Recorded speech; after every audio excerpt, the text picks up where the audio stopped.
Sarap ng tulog ni Mary Joy ah. Kape tayo. Mary Joy, nagkape ka na? Hindi pa. Ito, kape ka na.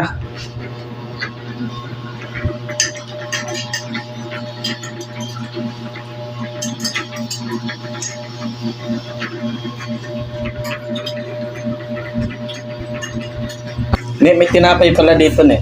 Merienda ka. Tapos na ako eh. Kain ka muna. So, Ano cellphone? Charge mo nga ito. Lulubat na pala eh. Charge mo. Charge mo siya. Joy, tapos mo kape. Pakilagay na lang nito sa taas.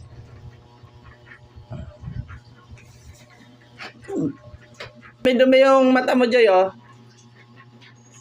Pati sa kabila. A few moments later. Magandang gabi mga lodi.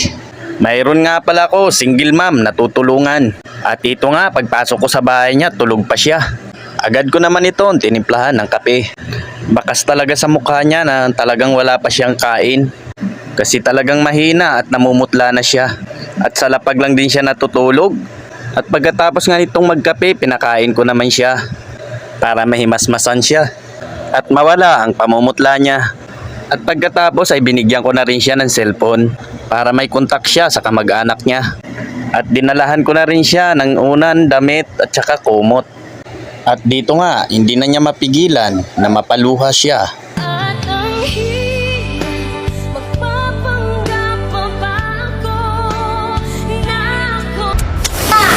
Bakit? Ang alin?